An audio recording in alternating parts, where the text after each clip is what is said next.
ముఖ్యంగా చెప్పాల్సింది తెలంగాణ ఉద్యమంలో పదవుల సైతం విడిచిపెట్టి తెలంగాణ రాష్ట్ర సాధనగా వేగంగానే పోరాటం చేసి ఎన్నో కష్ట నష్టాలకు వచ్చి ఆస్తులను కూడా పొడగొట్టుకున్నటువంటి బానేష్ గారు, పూనారపు శివ, నేరల్ల చంద్రయ్య గారు, అక్క లక్షయ్య గారు, ఆకుల రాజన్న గారు, సునీత గారు, బండారి పుల్లూరు లక్ష్మణ గారు, వెంకటరమణారెడ్డి గారు, నర్ర శ్రీనివాస్ గారు దయచేసి స్టేజ్ కారణమైనటువంటి డాక్టర్ వివేక్ వెంకటస్వామి గారికి వారికి ఆశీర్వదించవలసిందిగా కోరుతా ఉన్నాం. ఈ రోజు కాకా కుటుంబం అంటేనే గత 5 దశాబ్దాల వారి యొక్క కుటుంబం సేవకు అంకితం. మీకందరికీ తెలుసు, ఈ యొక్క కోల్బెల్ట్ ఏరియా లోపల కాకా వెంకటస్వామి గారు కావచ్చు, వినోద్ గారు కావచ్చు, అదేవిధంగా ప్రస్తుత శాసనసభ్యులు వివేక్ వెంకటస్వామి గారు కావచ్చు, అదేవిధంగా మన యువనేత పెద్దపల్లి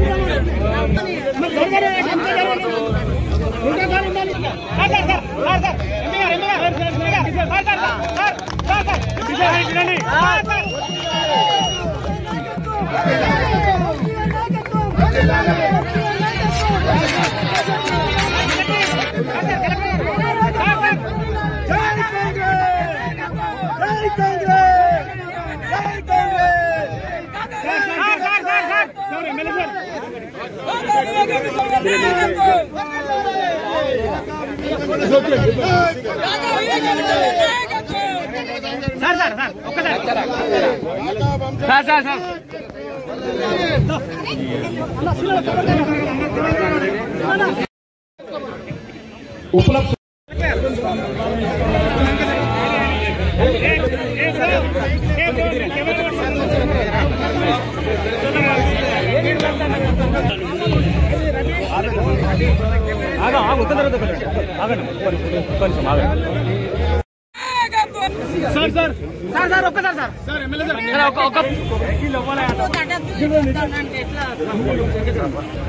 సార్ ఒక్క ఫోటో సార్ ఒక్క నిమిషం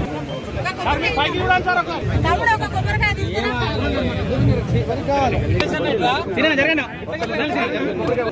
ఎక్కితే మనం కడితే ఎక్కడ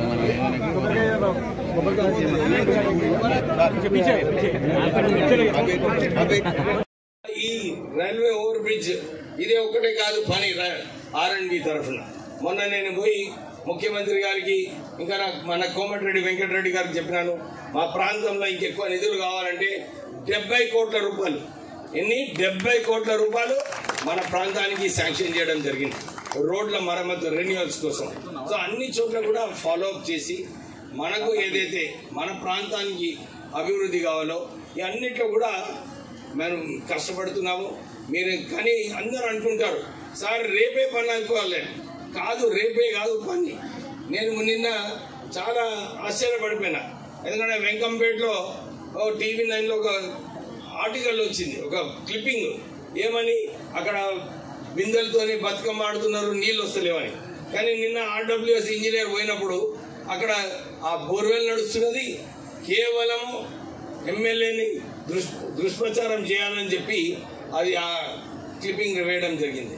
అయితే నేను చెప్పిన RWS మీరు కూడా చెప్పండి, పోలీస్ కంప్లైంట్ ఇవ్వాలి, ఎందుకంటే తప్పుడు ప్రచారాలు చేయొద్దు. ప్రజలలో ఒక ఆందోళన క్రియేట్ చేస్తే అది సరైన పద్ధతి కాదు. అవసరం ఉంటుంది డెఫినెట్లీ. 10 సంవత్సరాలు ఈ ప్రాంతంలో ఎక్కడ కూడా ఒక బోర్వెల్ వేయలేదు, ప్రజలు ఇబ్బందులు పడ్డారు. వాళ్ళందరికీ కూడా మేలు చేయాలని చెప్పి మేము కష్టపడుతున్నాము. కొన్ని లోపాలు ఉంటాయి, అన్ని 100% కాదు.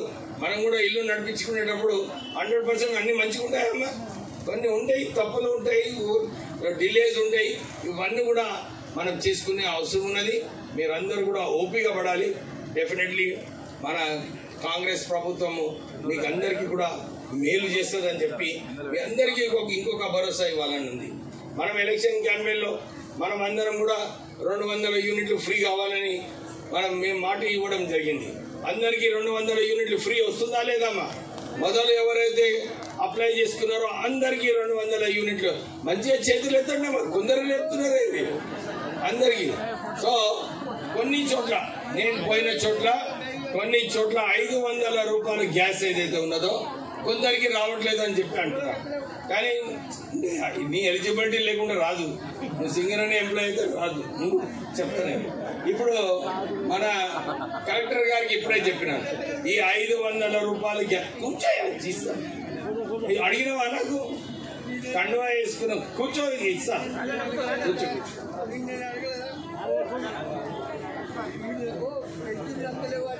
అరే పెన్షన్ నేనేమంటున్నా, నువ్వేమంటున్నావు పెద్ద ఆయన?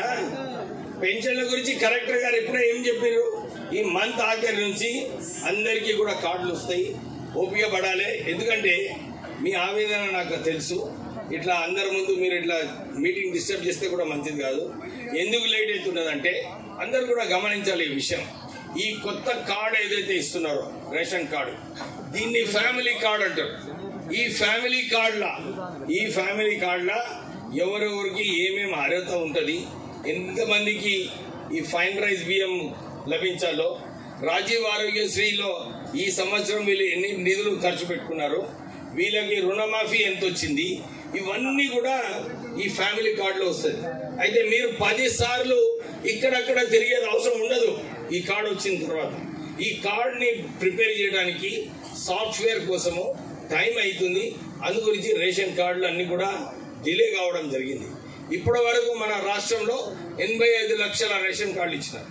ఇప్పుడు ఈ కొత్త రేషన్ కార్డులు సుమారు ఇంకా 20-25 లక్షల కార్డులు, అంతేనా కరెక్ట్గా 25 లక్షల కార్డులు వస్తాయి. ఎవరైతే నిజంగా అర్హత ఉన్నదో వాళ్ళందరికీ కూడా కొత్త కార్డులు రాబోతున్నాయి. కొందరు పెద్ద మనుషులు ఉన్నారు, కొందరు సింగరేణి ఎంప్లాయీస్ ఉన్నారు, కొందరు అర్హత లేని వాళ్ళు కూడా ఉన్నారు. కానీ అందరికీ ఒక ఆశ ఉన్నది, మాకు కూడా కార్డు రావాలి, మాకు కూడా కార్డు రావాలి. ఎందుకంటే నేను మొన్న ఒక్కరు గ్రామంలో ఇందిరమ్మ ఇల్లులో దాన్ని భూమి పూజ చాలా ఆనందమైన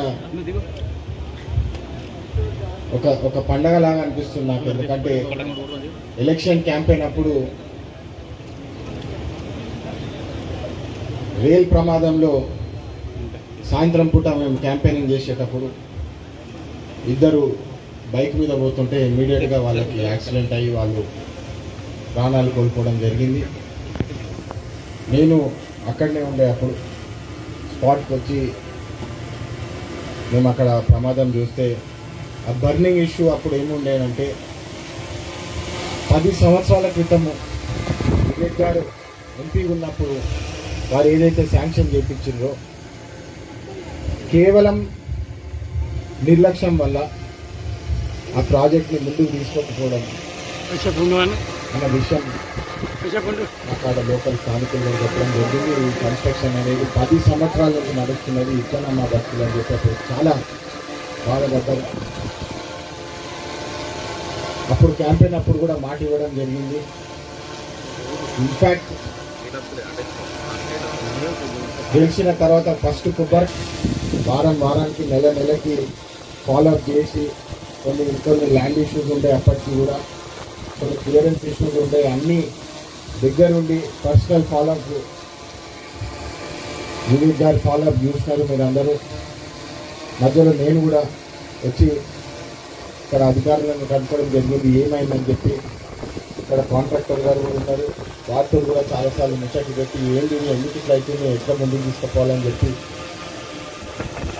ఒక ప్రజాసేవ ప్రజా కార్యక్రమం ఒక మంచి కార్యక్రమం ఈ రైల్వే బ్రిడ్జ్ ఏదైతే వస్తే మోస్ట్ ఇంపార్టెంట్ కన్వీనియన్స్ కాకుండా ఫస్ట్ ప్రాణాలు కోల్పోకుండా ఉంటుంది.